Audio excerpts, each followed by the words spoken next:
Salut à tous et à toutes, bienvenue sur le podcast Tissé Serré. Merci beaucoup d'être là, la gang. Merci d'écouter des podcasts et de continuer de le faire pour le mien. Ça me rend très heureux. Aujourd'hui, épisode, tu l'as vu, Patrick Gros. Je te le dis, voici mon mot pour le podcast. Tabarnak que c'était bon. J'ai tellement aimé ça. C'est une de mes personnes préférées. Je ne niaise pas. Il est tellement humain, ce gars-là. J'ai pleuré de rire. Tout le monde dans ce podcast-là. Oli vous le confirme. Asti, on a ri.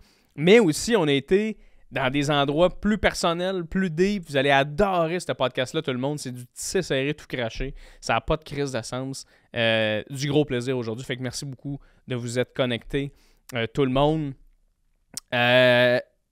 Fait que je le rappelle toujours et encore, si tu es nouveau sur le podcast, merci d'essayer des nouvelles choses. Je te demande aussi de t'abonner sur toutes les plateformes que tu écoutes. Fait que si tu écoutes sur Spotify, sur Apple, sur Google Podcast, sonne la petite cloche puis abonne-toi.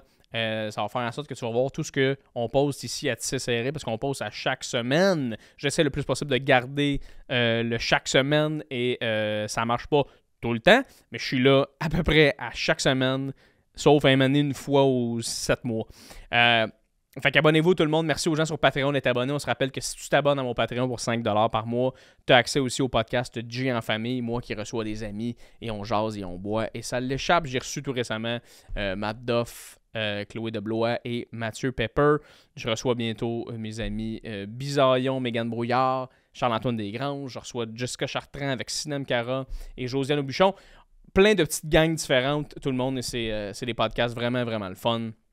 Si jamais tu n'as pas vu c'était quoi, si tu sais pas c'est quoi de G en famille, va sur YouTube, j'en ai sorti 2 à date seulement, mais j'en ai comme 7 sur mon Patreon. Fait que va voir les G en famille sur mon YouTube. Parlant de YouTube, tout le monde, abonne-toi aussi sur YouTube, laisse un commentaire dans l'algorithme, like, c'est très important. Et merci beaucoup aux gens qui sont venus à mon spectacle du 13 mai passé au Terminal. Ça a été un asti de beau show, j'ai adoré ça. Ça fait tellement chaud au cœur de voir que les gens m'encouragent de plus en plus et viennent à mes spectacles. Ça a été du gros fun. Ça me permet de travailler mon show, de devenir un meilleur humoriste. Fait que merci beaucoup pour ce luxe-là, tout le monde. Je fais mon show d'ailleurs le 21 juin au Bordel Comedy Club. Pour les gens qui ont manqué le 13 mai, Bordel Comedy Club, 21 juin. Ça va être insane. Puis étant donné que c'est au Bordel, qui est comme l'endroit le plus mythique, l'endroit que j'aime le plus jouer, ça serait vraiment malade que ce soit plein cette salle-là puis qu'on a du gros fun. Fait que merci de m'encourager puis achetez des billets si ça vous tente de me voir en spectacle solo.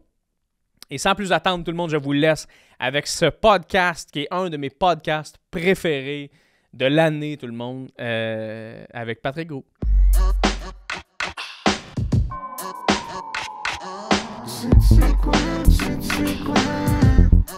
Confident.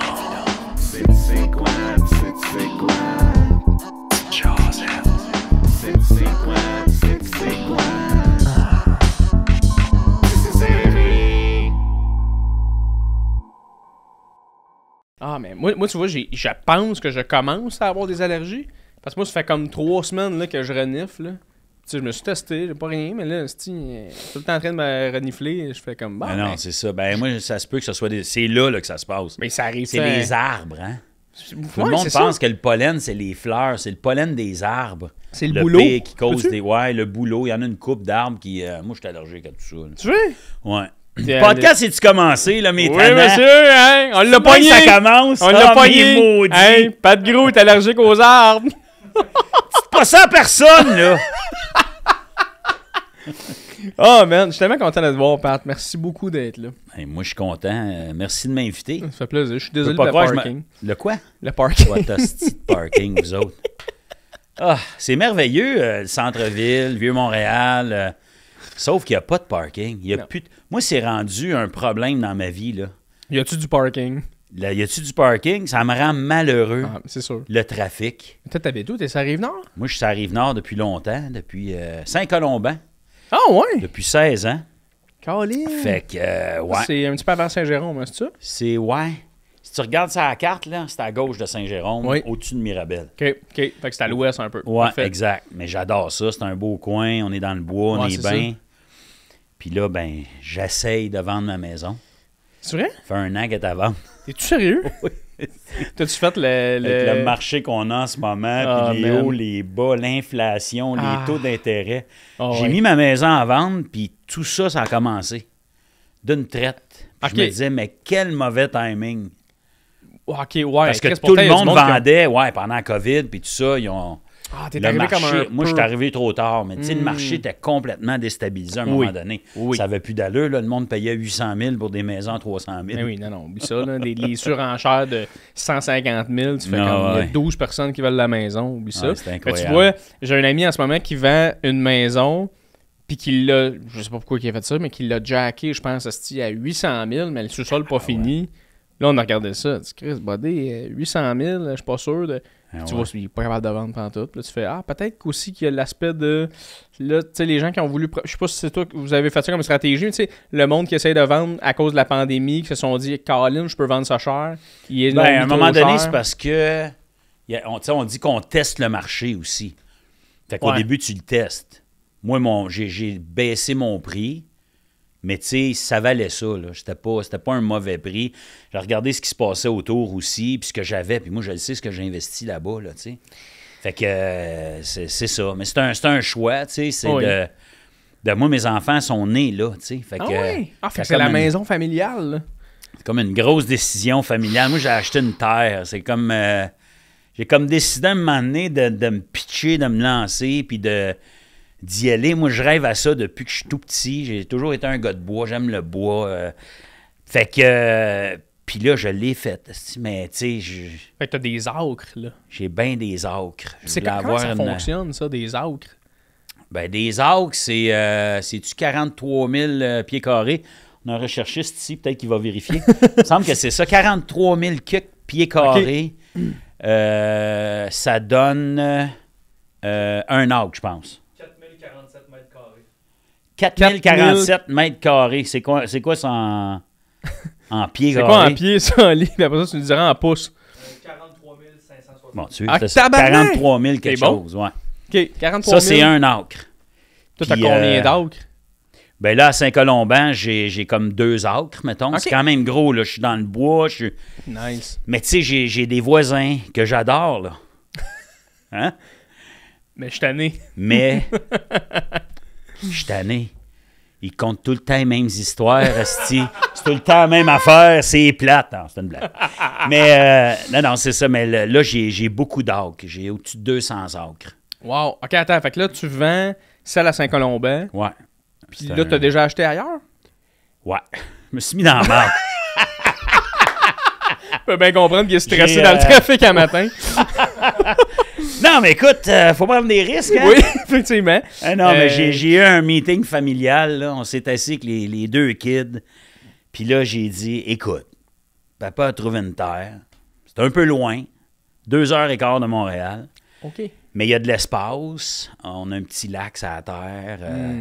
Puis c'est abordable. Tu sais, je regardais, moi, ça fait 20 ans que je cherche des terres. Fait que je connais ça un peu, tu sais. Puis c'est pas achetable, des terres de même.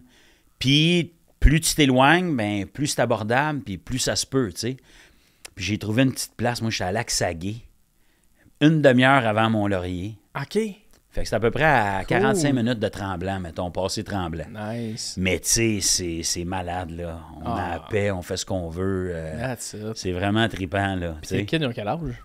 Là, ils ont 16 puis 17. OK, fait que c'est 2 ados. Non, non, mais j'ai dit ça, mais c'est pas vrai. Ils ont 9. Non, c'est pas vrai. Les gars, ils se trompent de 7 ans. Non, c'est pas ça que je veux dire. Ils ont 4 puis 2. 4 et 7. Non, mon gars vient d'avoir 15, ma fille a 16 et demi. Là. Okay. Fait que là, à cet âge-là... Avec 2 ados que... Tu sais, eux autres, ils trippent à avoir un spot que tu peux chiller. Puis... Mais, hein, puis tu sais, ça va être... Tu sais, je les envie presque, là, ça va être une Christie de place à part. Mais hein. Moi, avoir eu cet âge-là avec un terrain de même, là, c'est vraiment cool. Toi, t'es-tu un peu, mettons, en tant que père, là, si tu dis ça, là, une place à party, moi j'aurais fait le party, t'es-tu du genre à dire, Chris, si vous voulez avoir des amis, des affaires, il n'y a pas de trouble, ou t'es un peu comme, c'est pas sûr? Non, je suis pas mal cool, je pense. Ouais? On sait pas comment on va être, tu sais. Je te dirais que l'étonnement, c'est par rapport à ma fille. Parce que ma fille, c'est ma fille. Tu sais. Pour un papa, sa fille, c'est sa fille. Ouais. Puis son premier chum, je le déteste depuis qu'il est né. Je l'haïs déjà, puis j'ai toujours pensé que ça me ferait chier tout ça, puis là, je me disais, je vais être trop sévère, puis tu sais, moi, j'ai une petite sœur, hein, 3 ans plus jeune que moi, puis déjà, j'étais protecteur. J'ai un tempérament comme ça avec mes amis, tu sais, c'est de même. Ouais. Puis finalement, pas en tout. Son premier chum était tellement gentil. Il était adorable, beau comme un cœur, fin pour ma fille. Tu sais. Ah, c'est cool, ça. Fait que quand tu pognes un gars de même, c'est bon pour le papa, puis tu sais que c'est important une première relation. Et pour un gars et pour une fille, mais tu sais, pour une fille aussi, c'est... Puis moi, ma fille, c'est la plus vieille. C'était la première à avoir un chum, puis... Ouais. Tu sais, on se rend pas compte, les gars, de l'impact qu'on peut avoir. Puis les filles aussi, là, je veux dire. Je suis pas en train de dire que non, mais effectivement. Mais c'est une première relation de quelqu'un qui t'aime, qui te respecte, qui prend soin de toi. C'est cool, ça. C'est cool parce que tu apprends à aimer comme ça. C'est comme ça qu'on devrait être aimé dans la vie. Tu pars avec une base de... Exact. Ben, si la prochaine relation n'est pas de même, dans le sens pas différent, dans le sens, si le gars il est moins fin ou peu importe, tu fais... Ben attends, c'est pas normal. Moi, j'ai vécu mieux que ça, tu sais. C'est ça que je me dis. C'est vraiment important, là. Tu commences avec un gars ou une fille, un chum, une blonde qui est jalouse. Tu fais « Oh mon Dieu, c'est bien tough l'amour. C'est ça, aimer, c'est ça. » Puis tu pognes une deuxième bad luck après. Je comprends qu'il y a des gens qui sont découragés, tu sais, puis... Là, tu fais « C'est-tu moi le problème? » Ah oui, c'est-tu moi le problème? Qu'est-ce qui se passe, tu sais, ouais. Mais moi, tu vois, je pense avoir des enfants. Mais moi, je sais que je veux des enfants un jour. Mais des fois, je me dis, moi, j'aimerais tellement ça avoir une fille parce que j'aimerais ça avoir une fille. Tu sais, moi, j'ai un frère, tu sais, j'aimerais ça avoir une fille. Je sais pas pourquoi, j'aimerais ça avoir une fille, mais en même temps, dans ma tête, je me dis, Chris, on dirait que j'aurais plus peur. Ouais. Parce que j'ai peur des gars. Tu sais, puis après ça, tu vas dire, ben oui, mais il faut les éduquer. Oui, mais Chris, quand même, style les hommes, des fois, il y a du monde, Chris, que tu fais, hey, je voudrais-tu pas qu'il arrive de quoi de grave? Après ça, c'est peut-être juste avoir des enfants, point. Là. T'es-tu père poule un peu, toi? Ou? Je suis père poule, par exemple. Je suis père poule. Mais tu sais, c'est vrai ce que tu dis, il faut éduquer. Il faut éduquer nos gars aussi. Ouais. Mettons ton gars, là. Moi, mon gars, c'est un petit gars extraordinaire. Hyper gentil, respectueux, il a des bonnes valeurs, mais ça s'éduque un enfant, tu sais. Puis c'est sûr. C'est pas toujours facile, puis tu peux pas... Tu vois, moi, c'est ça. Quand il était petit, moi, j'étais sévère. Okay? Ah oui? Ouais. Pas méchant, mais sévère, tu sais. Puis puis c'est ça. Je les ai cassés assez jeunes, mettons, tu sais. Bon, pas cassés, là, j'aime pas le mot. Je cassais le petit doigt quand il était pas fini. Une phalange après l'autre. Non, pas en tout. Mais j'étais strict, là, tu sais. C'est important, là, tu sais. Moi, je suis comme gêné de parler de ça, mais moi, quand mes enfants, ils écoutaient pas, ben, ils allaient dans le coin. Comme quand moi, j'étais jeune, ils allaient pas sur le banc de réflexion. Ou la deuxième marche de l'escalier. Oui. Va réfléchir dans la deuxième marche, puis là, ils sont là, puis ils s'en foutent. Regarde le tableau qu'il y a là. C'est ça, tu sais, il se passe rien. On dirait qu'un enfant aussi, en même temps, il faut que tu associes quelque chose à quelque chose. Ouais. Tu fais une action, il y a une conséquence, tu sais. Puis quand les enfants étaient plus jeunes, j'ai des amis à moi qui étaient comme moi, évidemment, puis d'autres, tu sais, qui me jugeaient un peu, qui disaient, mon Dieu, il me semble que c'est top, il me semble que, tu sais. Ouais. Mais aujourd'hui, j'ai pas les mêmes problèmes que d'autres ont. J'ai des enfants. Puis tu sais, là, on a une relation incroyable. Nice. Des fois, je leur dis, souvenez-vous de ça. Papa, t'es-tu trop tough? T'es-tu trop... tu sais, j'étais-tu trop rigide? J'étais-tu trop sévère? Puis pas en tout. Tu te souviens, tu sais, il n'y a pas de... Tu sais, puis je les battais pas, là. Je veux dire, c'était pas... Il était pas malmené, il était pas... C'est juste que quand c'est non, c'est non. Puis moi, j'ai une grosse voix. OK? Moi, mes enfants sont habitués à ma grosse voix. Non. Ben, mettons que quelqu'un dit « Hey! » Ouais. Moi, s'il arrive de quoi, puis je suis fâché, ça fait « Hey! » Tu comprends? Moi, je vais t'avouer que je me revirais de bord, là. J'étais comme... Moi, je faisais sauter à la visite, tu sais. Caroline, qu'est-ce qui se passe? Puis c'est pas parce que je suis plus méchant, c'est ma voix, j'ai la voix que j'ai. Ouais. Tu le sais, tout le monde dans le milieu, il dit que je parle fort, puis c'est toujours le même running gag, là. Mais toi, ta voix, je l'associe... Je suis trapu, puis je parle fort. C'est pas mal ça. Mais moi, tu vois, ta voix, je l'associe à tout ça pourquoi je t'aime, tu sais, comme personne. Fait que moi, de voir après ça, oui, mais attention, je l'utilise pour éduquer. D'autres choses. À Chris, ça, j'aimerais peut-être pas ça. Parce que, tu sais, moi, tu vois, j'ai vécu un peu la même éducation que tu as donnée à tes kids. Mon père était très comme ça aussi, de hey, Chris, non, ça marche, tu sais, puis il y a des affaires, puis après ça, tu fais, oui, il y a des gens qui disent, ah, c'est difficile, c'est trop tough. Mais moi, je l'ai dit à mon père, plus vieux, « Hey, Pat, t'as bien fait. Puis je pense que je ferais la même affaire que mes enfants parce qu'aujourd'hui, je comprends pourquoi t'as fait ça. Je suis une bonne personne, je suis un bon enfant. Tout le monde autour de mes parents disait, « Hey, c'est des bons enfants. » À un moment donné, éduquer un enfant, oui, il y a plusieurs manières, puis tout le monde a sa manière. Mais aussi se faire juger par d'autres personnes de ta manière, ça doit faire chier, ça. Tu disais ça, tes amis te jugent. Oui, tu sais. Puis ils ont le droit aussi. Comme moi, je les jugeais quand ils disaient 100 fois non. Non. Qu'est-ce que non. Quand tu dis hey, non. Hey, moi. Si je virais fou. Fait qu'on se jugeait tout le monde. Puis, tu sais, moi, c'est la méthode que j'ai privilégiée. Puis, je le regrette pas. Faut pas que tu sois. La violence physique, c'est non. L'humiliation, c'est non. Ouais. Tu comprends? Il y a une différence aussi d'humilier un enfant, de le traiter de nom, de lui faire mal. Ça, je crois pas là-dedans. Mais qu'il y ait une rigueur. Ouais. Tu sais, moi, là, mon gars, il m'a déjà challengé, là. Écoute, il avait 7 ans, là. J'avais envie de dire, tu me niaises, hostie. Tu sais?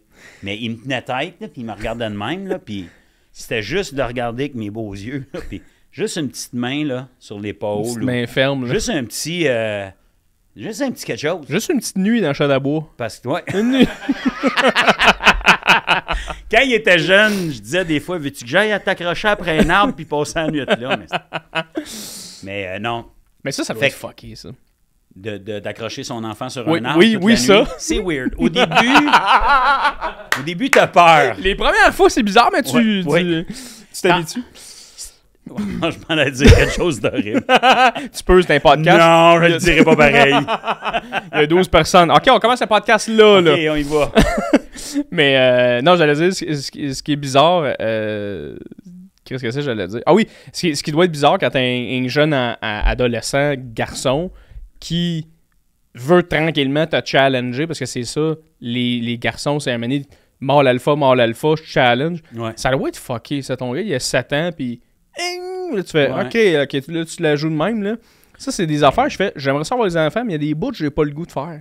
Ben, moi, je vis les meilleures années, là, depuis une couple d'années, là, je vais être honnête avec toi.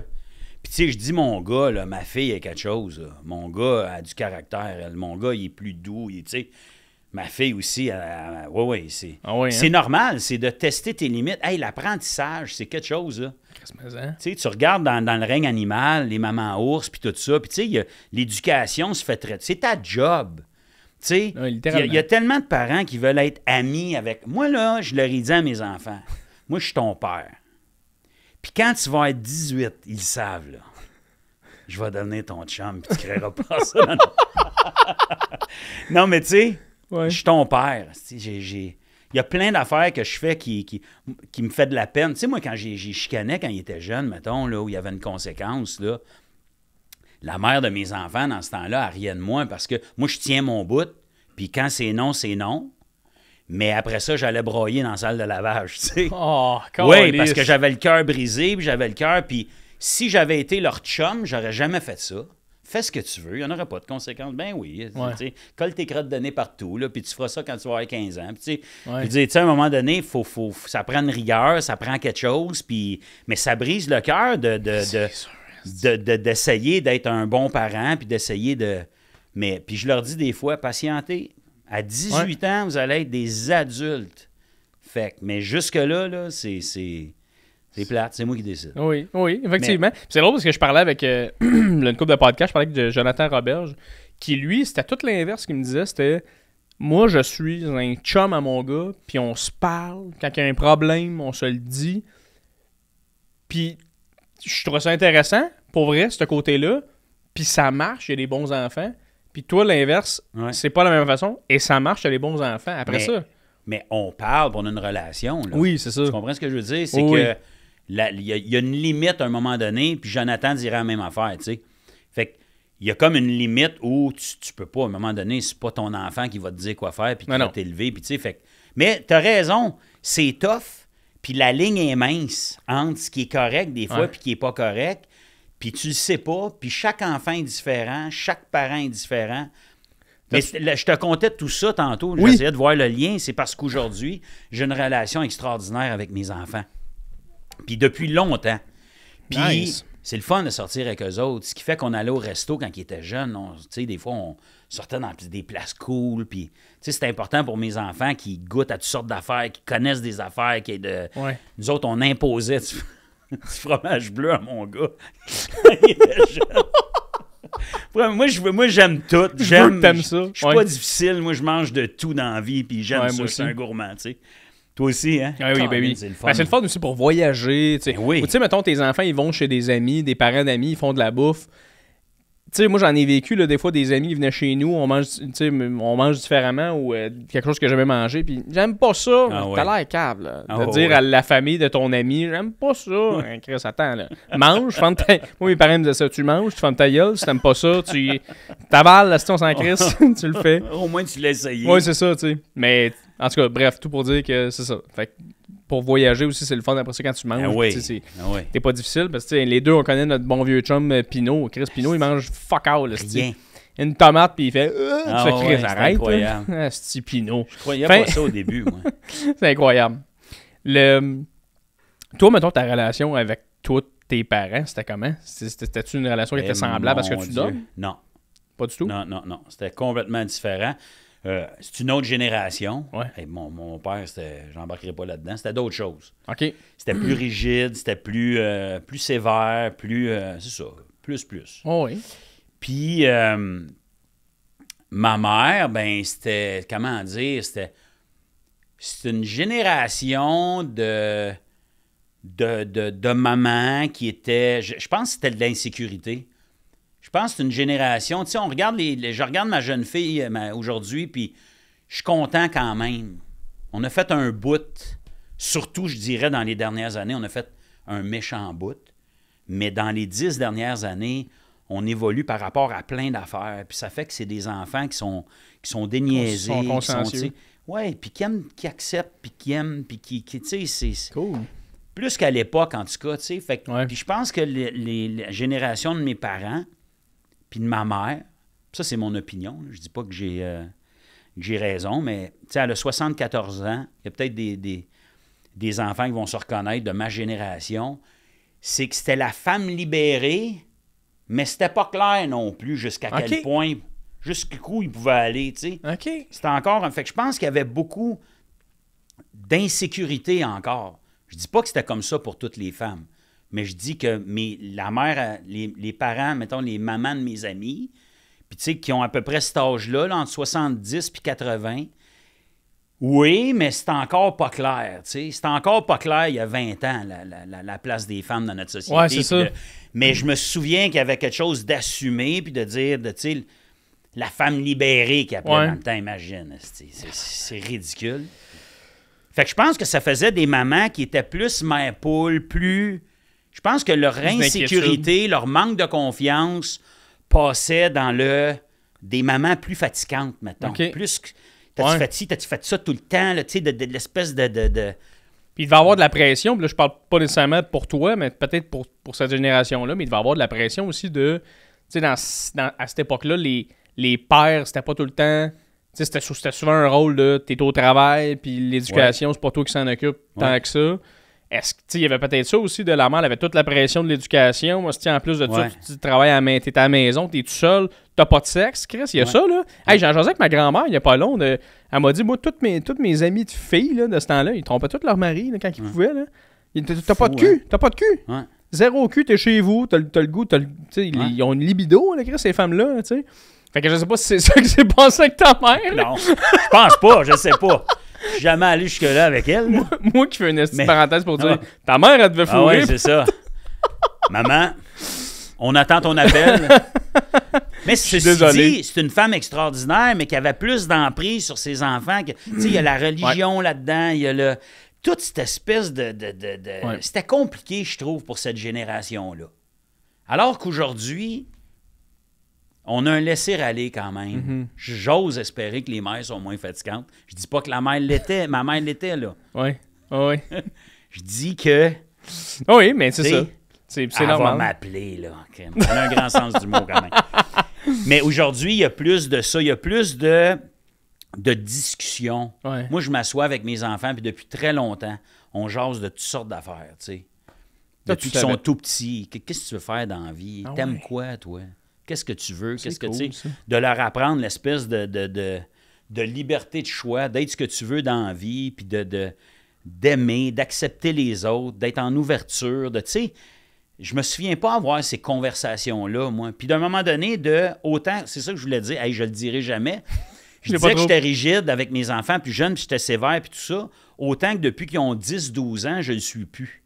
Okay. Il y a comme un bout qui est fait, qui est réglé, puis il y a une espèce de climat de confiance, puis d'une certaine amitié aussi qui s'installe. Puis là, tu te rends compte que tu parles à des jeunes adultes, des jeunes ados, qui ont une tête sur ses épaules, qui ont des choses à dire, Tu sais, je pense que c'est une belle génération qu'on a. Nos enfants, il y a de quoi qui se passe, il y a de quoi de le fun en ce moment. Puis la même chose, là, ils ont commencé à faire des parties, là. Okay. Première fois, là, qu'ils disent, papa, on va aller dans les parties, tout ça, puis mon fils me l'a demandé, là, il vient d'avoir 15, il avait 14 l'année passée. Puis finalement, tu sais, j'aime mieux te le dire, là, il va avoir de l'alcool, tu sais. Oh, Chris, il te l'a dit quand même. Oui, il me l'a dit. Tu sais, pour un père qui était sévère, puis tout ça, la relation est... Ouais. C'est ça que je te dis. Je suis pas capable d'expliquer ça, mais il y a de quoi que je suis bien content. OK, on va s'asseoir, puis on va en jaser, tu sais. Fait que là, vous avez jasé de... on a jasé de ça. Prends pas trop de boissons. T'as 14, je veux dire, tu vas-tu te torcher au funnel comme ton père faisait à 13? Tu sais? Fais pas ce que papa a fait. Non. Mais toi, d'ailleurs... Pour parler d'ouverture, on parle d'ouverture avec ses enfants, là. Tu sais, mettons, le fait que tu es un artiste, dans le fond, tu as réussi dans le milieu artistique, penses-tu ou sens-tu que ça permet à tes enfants d'être plus ouverts avec, tu sais, justement, qu'est-ce que tu veux faire dans la vie? Tu sais, moi, mon père, il était policier, puis mon père, là, c'est mon plus grand fan, c'est la personne qui triple le plus sur ce que je fais. Mais il y a quand même un moment donné où tu fais, quand t'es quelqu'un qui vient du 9 à 5, puis tes enfants veulent te dire, moi, je veux être un artiste, tu fais, Chris, attends, je comprends rien. Mais toi, étant donné que tu as l'inverse, sens-tu une plus grande ouverture avec tes enfants par rapport à ça? Ça, c'est une bonne question parce que moi, quand j'ai dit à mes parents que je voulais devenir humoriste, mettons, puis moi, j'étais dans un groupe d'humour. J'ai commencé à 19 ans. Moi, j'étais à Ottawa dans le temps. Catalogue. On est déménagé à Montréal. Puis mes parents m'ont backé, là, pour vrai. Là. Ils m'ont avoué des années plus tard qu'ils en braillaient. Ils disent, ça en va se planter. Qu'est-ce qu'il fait là? Lui, il dit, il est fou, tu sais. Mais financièrement, ils m'ont aidé. Il y a eu des moments bien tough au début. Là. Il y a eu des années de pauvreté, puis tout ça. Puis c'était tough, là, pour vrai. Puis ils m'aidaient, puis tout ça. Puis donc, je me dis, mon réflexe à moi, ça devrait être de dire, moi, j'ai des parents qui m'ont backé, puis tout ça. Je vais toujours backer mes enfants. Mais mon fils, puis ça m'a surpris ma réaction. L'année passée, où il y a peut-être 2 ans, là, il a dit... Moi, papa, j'aimerais ça, faire des jokes, tu sais. Il dit, puis il est drôle, mon gars, pour vrai. Okay. Il dit, je suis pas mal drôle à l'école, puis tout. Puis, ouais. Puis mon premier... première affaire, j'ai dit, puis mettons une vraie job, là. Il dit quoi? J'ai dit, mais mettons une vraie job, là, ça te tente pas, tu sais. J'ai complètement dit le contraire de mes parents. Zéro ouverture, mon gars. J'ai vraiment dit, garde, va à l'école, étudie, trouve-toi une job là, que t'aimes, assez payante pour que tu puisses être indépendant dans la vie, là, puis trouve-toi une vraie job. Wow. Les 2 enfants, dans le miroir, en char, je les voyais dans le rétroviseur, puis on me l'a dit, voyons, il est en train de nous dire que lui, c'est pas une vraie job. C'est pas une vraie job. T'étais quasiment en train de dire, hey non, on les paye avec nos taxes, ce style-là. Mais tough, notre job. Tough en Christ, notre job. Quand tu l'as vécu, là, moi, je dis tout le temps, avoir su, je suis pas sûr que j'aurais fait ça. Pas vrai? Ouais. Parce que tu as eu un nasty de beau succès, là. Une belle Oui, carrière. oui, je suis content, je suis fier. Mais c'est beaucoup plus d'énergie que j'aurais pensé. Ouais. Puis j'ai été chanceux pareil, tu sais. J'aurais pu, parce que moi, je suis arrivé un moment donné à... J'avais 23, 24. Après le groupe, là, nous autres, on a tout lâché pour ça. On est partis d'Ottawa. Moi, j'avais une blonde à Ottawa dans ce temps-là, des amis. Tu sais, on a fait des gros sacrifices, des gros compromis. Quand ça a pété, le groupe, là, moi, j'ai pas d'éducation, là. Je veux dire, j'ai une 13e année ontarienne, là, qui est comme l'équivalent d'un cégep, mettons. OK. Mais je suis pas allé à l'université, je sais pas ce que je veux faire. Tu sais, aller à l'université, rentrer à l'université à 23, 24, 25, c'était une autre affaire, là. Ah, c'est sûr. Puis j'ai eu peur, là. Je l'ai eu la chienne, là. J'ai fait comme, qu'est-ce que j'ai fait là? Pas une scène, mon gars. Puis à me dire, c'est bien compliqué. Tu sais, il y a une naïveté, on dirait que tu perds avec le temps. Puis je me disais, mais combien de temps je vais faire ça? Essayer de percer, puis j'ai été chanceux. Tu sais, la chance, ça existe pareil, il faut se le dire. Il ne faut pas avoir honte de dire, tu sais, oui, j'ai travaillé, oui, j'ai fait des compromis, oui, j'ai fait des choix que d'autres ne feraient pas. Oui, tu as du talent. J'ai bûché, oui, j'ai un certain talent. Mais j'ai travaillé, j'étais un travaillant, moi, tu sais.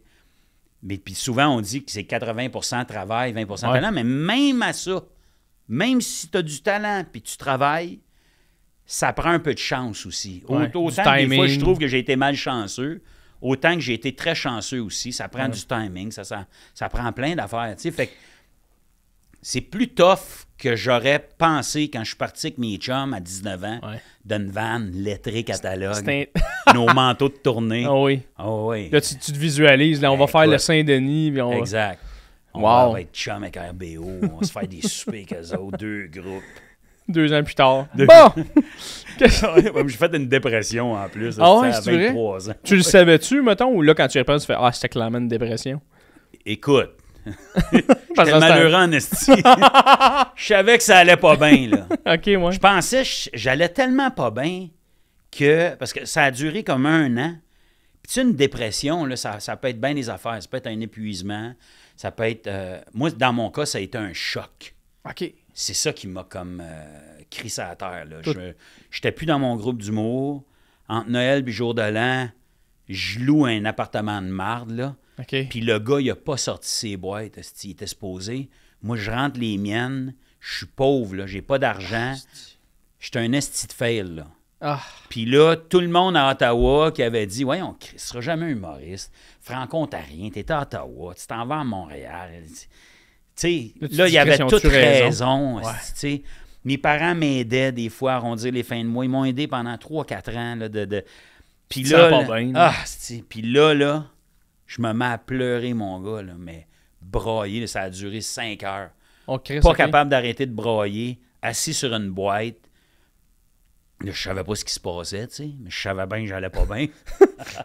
Ouais, t'es pas heureux, là. Tu sais, fait que j'ai crashé, là. Ah ouais. Puis ça a été, je touche du bois, mais une fois dans ma vie. Puis j'ai beaucoup appris de ça aussi, tu sais. On apprend dans ces affaires-là. Mais non, je me doutais bien que c'est une dépression, mais recule quand même, là, je vais avoir 49. Là, ça se fait un bout, 23, ça fait un bout. On en a encore de la misère, hein, à parler de santé mentale, là. Je sais qu'il y a beaucoup de trucs, puis il y a beaucoup de porte-parole, puis beaucoup d'événements, puis de levée de fonds, puis on parle de bipolarité, de dépression, puis c'est pas si accepté que ça encore. Mais en fait, c'est que il faut que des gens comme nous autres, je pense, justement, dans des podcasts, dans la radio, peu importe, qu'on le dise de... Tu sais, ben oui, Chris, moi, un moment donné, j'ai pas filé, parce que tout le monde n'a pas filé à un moment donné. Après ça, de dire... Puis ça, j'en parlais dans un autre de mes podcasts, encore une fois, mais, tu sais, de dire... C'était comme bien vu dans le temps de... Asti, il faut bien aller, là. Puis à un moment donné, tu fais, c'est pour ça que le monde éclatait, Chris, là. Parce que c'est pas vrai qu'il faut tout le temps... À un moment donné, prends ta pause, prends le temps de vivre ton moment, tu sais. Mais c'est important d'en parler. Mais toi, à ce moment-là, quand tu braillais 5 heures, Chris, ça a été quoi la pente à remonter? Tu sais, comment tu as remonté à la pente? T'en souviens-tu? Écoute, c'était quoi ta chance? Je vais être honnête avec toi, là. J'espère que mes enfants n'écouteront pas ça tout de suite, là, mais... moi, je pense sincèrement que le pot m'a sauvé. Ah oui? J'ai fumé du pot en esti. Tu sais, moi, je fumais une fois de temps en temps. Là, je trouvais ça le fun. Toujours fumer un peu une fois de temps en temps. Mais là, j'ai fumé en esti. Je fumais à tous les jours. Parce que, puis je m'en rendais pas compte, puis je buvais aussi, là, mais ça, j'ai toujours bu beaucoup. Encore ce jour. Ouais. Mais non, mais dans le temps, c'est quand tu vis de l'angoisse, puis il y a bien du monde qui vont se reconnaître, là, des vraies grosses crises d'angoisse, là, que tu n'as pas de contrôle, tu sais pas ce qui se passe, tu shakes, tu sais pas pourquoi tu as peur. Une boule dans le chest. Une boule dans le chest, ça partait jamais, cette style d'affaire-là. Puis au début, je pensais pas à boire puis fumer, là, au contraire. Là. Moi, j'ai ma tante, ma cousine, qui sont bipolaires. Fait que j'étais... Tu sais, ça n'a pas rapport là, à l'hérédité ou c'est pas ça. C'est pas ça que je suis pas bipolaire. Mais quand même... Là, j'étais fragile, angoissé, tout ça. Je me disais, c'est-tu ça? OK. Là, ça part dans ta tête. Là, tu sais pas ce que t'as. T'es juste brûlé. Ouais. Puis t'as personne à qui en parler. Parce que les gens, on disait, même aujourd'hui, on a de la misère avec les faibles. J'aime pas ça dire ça. Parce que c'est pas une faiblesse. C'est pas ça que je suis en train de dire. Mais pour certaines personnes, ça peut être une faiblesse. Jusqu'à temps que ça t'arrive puis que tu te rendes compte que c'est pas ça. C'est juste un crash. Oh oui. C'est ton corps qui décroche. Puis... Fait que tout pour dire que à un moment donné, j'ai des chums chez nous, puis tout ça, puis je le cache. Là. Je veux dire, je broye pas devant eux autres. Puis... Mais j'ai un bon ami à moi, petit Jean Fournier, que je salue d'ailleurs, qui a été très présent pour moi. Ouais. D'ailleurs, parenthèse, Pat, je fais une parenthèse. Quand tu écris J. Fournier, J-A-Y Fournier sur Google, c'est tout le temps la page Wikipédia de Jean Fournier qui sort, je te jure. Catalogue, Jean Fournier, on le salue. Continue. Salut, petit Jean. Fait que lui, ben, c'était mon voisin, fait qu'il venait souvent. Puis lui, je me confiais à Jean. Jean qui est un très bon ami, qui a une très bonne écoute, hein? Va être capable d'écouter aussi, une belle sensibilité, qui comprenait ça. Fait que, puis à un moment donné, il se roule un joint, puis je fais comme, hey, fuck it. Tu sais. Une puff. Fait que je prends une puff, puis à un moment donné... plus calme, là. Ouais. Là, j'ai fait, oh my God. Fait du bien, ça. Mais là, je commencerai pas à fumer tous les jours, là, tu sais. Là, tu sautes une journée, tu retombes, tu broyes, t'es angoissé, t'as peur, tu sais pas ce qui se passe. Puis de pas savoir à qui en parler, de pas vouloir faire rire de toi, Quand je te disais tantôt, moi, je suis un travaillant, moi, j'ai de la misère avec l'échec. OK. Tu sais, moi, je suis pas un jaloux, je suis pas un envieux, je suis pas compétitif, moi, avec les autres, je l'ai jamais été. Mais je suis dur sur moi, tu sais. C'est important pour moi de travailler fort, de faire de mon mieux, puis Une fois que j'ai fait ça, si j'échoue, j'échoue. Ouais. Mais tu sais... Tu continues, puis... Exact. Fait que pour moi, d'admettre que j'étais malade, puis que j'avais une faiblesse... c'était bien, bien, bien difficile. Ouais. Fait que, longue histoire courte, je veux pas t'endormir avec ça. Je m'endors fuck out, Pat. Non? OK. Ben, fuck out. C'est que ça a été ça, je pense, qui m'a sauvé. Pour vrai. Ouais. Parce que je vois pas quoi d'autre aurait pu me calmer. Fait que d'avoir à un moment donné un peu de répit de cette espèce de boule-là, ça faisait du bien. Puis j'avais le temps un peu de réfléchir aussi, puis de me replacer. Puis qu'est-ce que je veux faire, qu'est-ce que je trouve drôle. Ouais. Là, tu t'es mis un peu à faire comme... Bon, là que je... Tu sais, mettons, quand t'es gelé, là, t'es comme... T'es bien déstressé, t'es comme... Ah, Chris, ça serait drôle de faire telle affaire. C'est-tu là que tu t'es mis à réfléchir à ces affaires? Peut-être, tu sais, mais oui, j'allais mieux, puis tout à coup, j'avais un minimum d'ambition, là. Très, très, très minime, où j'avais peut-être une petite affaire d'espoir, je ne sais pas. Mais j'avais surtout... Je me souviens juste d'être calme, puis jusqu'à quel point ça faisait du bien, puis j'étais capable de mieux réfléchir, tu sais. Cool, imagine, quand tu ne sais pas ce qui se passe, puis je ne l'ai jamais su, j'ai jamais consulté, aujourd'hui, je le sais. Non. C'est mon père. J'ai déjà raconté ça aux grandes entrevues, puis je me suis mis à broyer parce que c'est toujours, je vais essayer de ne pas broyer ici, mais c'est toujours bien touchant pour moi ce moment-là. Parce que c'est mon père. J'étais descendu à Ottawa, puis ça faisait 1 an et quelques mois, mettons, que je filais comme de la crise de merde.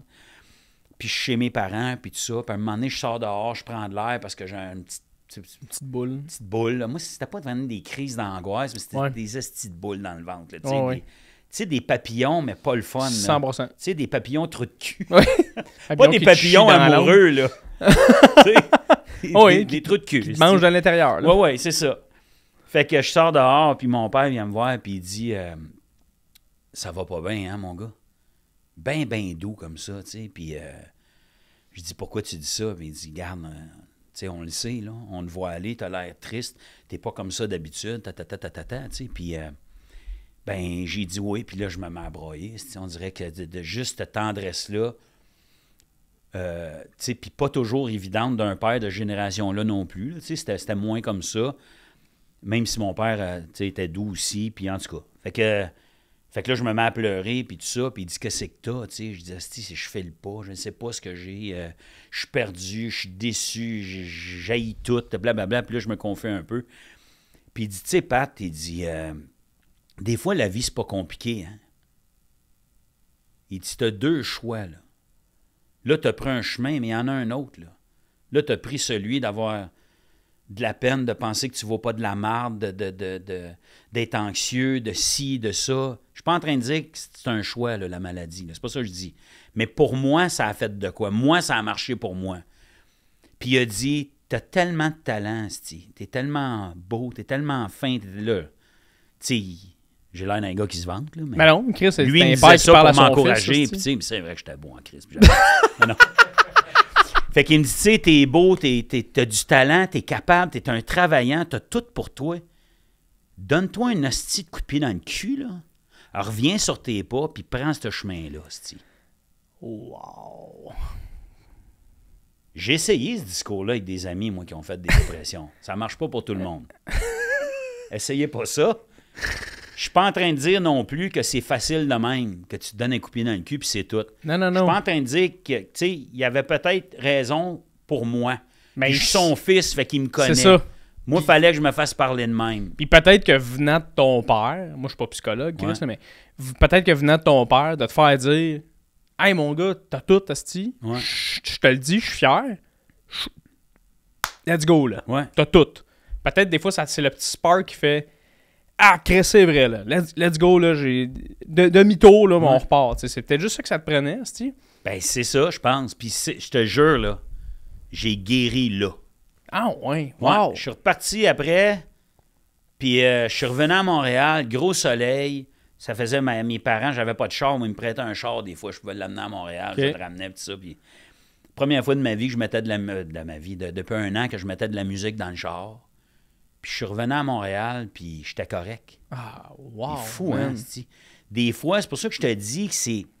Quelqu'un va nous dire quelque chose d'une certaine façon, ça va avoir du sens, moi, ça m'a aidé. Puis puis d'avoir des parents qui sont proches de toi, puis qui sont pas parfaits, comme moi, je suis pas parfait. Ouais. Puis on sera jamais parfait. Mais la plus belle affaire que tu peux donner à tes enfants, c'est qu'ils sachent que tu es là pour eux autres. Ouais, c'est ça. Puis moi, ça, j'ai eu ça de mes parents. J'ai toujours su. Encore aujourd'hui, je peux les appeler, puis je le sais qu'ils vont être là pour moi. J'ai encore, cool, à mon âge, tes parents. C'est malade. Je suis leur petit gars, tu sais, puis ils m'aident. Ouais. Moi, je vais partager aussi une affaire que moi, mon père m'a dit, qui m'a fucking aidé quand il y a eu la pandémie. Moi, j'étais dans le bout où Chris, je bâtissais ma carrière, puis là, tout a lâché, puis moi, j'étais un nobody. Fait que là, c'est comme, j'ai-tu tout fait ça pour rien, moi, là? Fait que là, puis là, moi, j'ai décidé de me retourner vers, je vais-tu être facteur? Là, les gens du podcast le savent, toi, tu le sais pas, mais tu sais, j'ai été facteur 3 semaines, à faire la formation, me dire, je suis facteur à cette heure. C'est ça que je fais. L'humour, c'est terminé. Écoute, ça aurait été une belle... Il a fallu que je me dise ça à un moment donné, là, dans le miroir, de faire, c'est fini, tu vas être facteur. Il m'a regardé et me dit, tu vas être facteur. Puis j'ai rien contre les facteurs. Il y a des facteurs qui écoutent, c'est un métier formidable. Mais moi, je me disais, je crisse tout ce que j'ai toujours voulu faire. Puis c'est pas de ma faute, c'est la pandémie. T'sais. Puis mon père m'a dit, tu sais... Puis là, je disais à mon père, je pense que je vais lâcher facteur. Puis je vais peut-être recommencer à faire de l'humour. Puis je serais paumé, mais tu sais, je veux être heureux au quotidien, tu sais. Puis mon père m'a dit, tu sais, j'ai pas vrai, là. Je sais pas si tu me demandes si je suis d'accord, ou si tu veux mon avis, ou si tu... Mais il dit, tu sais, moi, là, peu importe ce que tu vas faire dans la vie, là, tant que t'es une bonne personne. Tabarouette, c'est hot. Hey man, il m'a dit ça, j'étais comme... Ouais, effectivement. J'étais comme, Chris, je suis une bonne personne, maman. Non, mais j'étais juste comme, Chris, il a tellement raison. Mais j'utilise cette phrase-là encore à ce jour de... Tant que t'es une bonne... T'as pas réussi une affaire, une gig, tu sais, ça reste... On est dans le milieu de l'humour, ça reste que... Il y a des affaires qui arrivent, qui partent, que tu fais, c'est pas la fin du monde. Reste une bonne personne. Assure-toi d'être une bonne personne. Et en ce moment, ce qui paye le plus dans ma vie, dans ma carrière, c'est d'être une bonne personne. Ça devrait payer d'être bon, tu sais. Oui. Mais toi, c'est la même affaire. T'es un esti de bon gars. C'est ce que j'entends que de toi, c'est ça. Tous les gens autour. Fait que toi aussi, en partie, ça a payé d'être un bon gars. Je pense pas que t'as jamais faké d'être Pat Grou, le bon gars, là. T'as tout le temps été un Chris de bon Jack, là. Ben merci. C'est des valeurs. Encore là, ça vient de la famille, ça aussi. Ouais. Tu sais, de comment t'as appris ça, puis Je trouve qu'on manque ça manque la bonté puis la gentillesse. Surtout depuis la pandémie, évidemment. Pour des raisons quand même qui s'expliquent assez bien. Là. Oui. Les gens ont été isolés, ont été déçus, ont été blessés. Ça a été un Christy choc. Tu sais, dernièrement, je parlais de mes chums, je trouvais ça le fun, son analyse, parce que on dit, asti, le monde est malade en ce moment, le monde est fou, câlisse, c'est violent. Puis c'est un peu vrai, là, je veux dire. Les gens, il y a bien du monde désagréable, violent, tout ça, asti, c'est... Puis il m'expliquait, c'est que, tu sais, cette espèce de pandémie-là, là, il y a eu c'est un état de survie qu'on a vécu. Il y avait quelque chose de bien animal là-dedans aussi, de dire, là, c'est l'instinct de survie qui embarque. On fait ce qu'il faut, on fait ce qu'on peut, on y va, puis on suit à la gang. Moi, un moment donné, là, puis vous me traiterez de mouton, je m'en calisse. Ça prend un boss, puis nous autres, on a élu un premier ministre, puis il disait, bon, ben là c'est le même, là. Au début, je voulais pas commencer avec mes théories à moi, puis penser que les scientifiques, c'était des ci, puis des ça, puis j'ai fait comme, OK, ben, toi, je vais t'écouter. On fait ça. On t'a élu, puis j'ai des enfants, moi, puis qu'est-ce que je vais leur dire? Puis je commencerai pas, let's go, on suit la parade. Puis je me souviens de cette espèce d'instinct-là de dire, non, ça va bien aller, on y va, tu sais. Hey, puis là, à un moment donné, mais là, on déconfiné. Oh, Chris, on se reconfine. Hey, déconfiné, on se... Ouais, c'est ça, là. Là, je pensais à mes chums, moi, qui ont, mettons, un jeune enfant dans un 4,5 à Montréal, pas de balcon. Là, écoute, des exemples de même, t'en veux, on les connaît, il y en a 1 million. Ouais. Puis à un moment donné, on s'est comme, mettons, sorti de ça, là. Ça va quand même bien, là. Oui.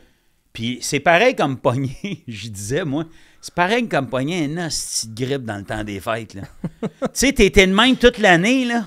Ouais. Puis là, tu prends un break dans le temps des fêtes, puis tu tombes malade. Ben là, on est malade dans le temps des fêtes. On est comme dans l'après-choc, là, d'instinct de survie, tu sais. Je trouvais que c'est un peu simplet, là, mais je trouvais que ça avait du sens dans... Ben oui, 100%. Moi, personnellement, j'ai été... Tu sais, je veux dire, c'est tellement...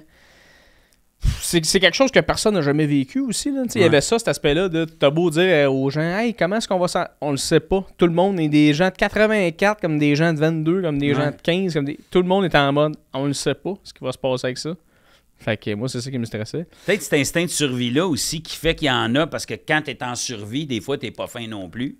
Oui, effectivement. C'est peut-être pour ça qu'il y a eu plus de crosseurs ou d'opportunistes ou de petites patentes de même. Parce que, tu sais, il y en a qui ont fait du cash comme ça se peut pas à cause de la pandémie. Il y en a qui ont fait faillite. Il y en a qui ont tout perdu. Il y en a fait... Tu tombes dans une affaire de même où la bonté, la gentillesse peut aider son prochain. Tu fais, attends un peu, là. Moi, il faut que je fasse manger ma famille. Oui, non, c'est ça. J'ai un restaurant. On ferme mon restaurant. Je venais d'investir là-dedans. Toi, t'avais un resto? Non, je donne un exemple de quelqu'un, mettons, qui avait un restaurant, puis là, il perd tout. Puis, fait qu'à un moment donné, la gentillesse puis la bonté, là, le voisin va chier. Pendant un bout, je vais penser à moi, puis je vais, tu sais, c'est ça. C'est ça. Mais toi, quand pour revenir au bout de... Quand ton père t'a parlé, puis tout ça, puis là, t'es revenu à Montréal, puis là, Chris, tu t'es mis à mettre de la musique dans ton char, tout allait mieux, tu sais. Qu'est-ce qui s'est passé après ça? C'est quoi le premier projet que t'as fait que t'as dit, hey, je pense que ça fonctionne, ce que je fais? Écoute bien, là.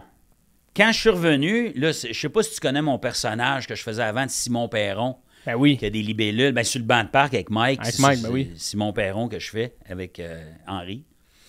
Puis, moi, j'avais une blonde à cette époque-là qui était travailleur social pour des schizophrènes. OK. Fait que moi, je reviens d'Ottawa. Mes parents m'avaient acheté un petit Mac dans le temps. Puis, en arrivant, je me suis ouvert une bière. Puis, j'ai ouvert l'ordi. Puis j'ai écrit. Puis le premier numéro que j'ai écrit, ça m'a pris une couple de jours, c'était mon premier monologue de Simon Perron. Donc, c'était la première fois que j'écrivais un numéro, pas avec mon groupe. C'était la première fois que Patrick Groux écrivait un numéro à lui. Puis c'était le numéro de Simon que j'ai fait dans des galas puis tout ça au début de ma carrière. Puis là, je savais pas si c'était bon. On dirait que je recommençais. Je savais pas ce que je faisais, en fait. J'avais juste envie de faire ça. Puis Simon Perron, bien évidemment, que j'ai écrit sur la maladie mentale, sur la schizophrénie. Simon, là-dedans, il parlait du suicide, il parlait de toutes sortes d'affaires. C'est quand même, hein, à cette époque-là, en plus, ouais, c'était comme...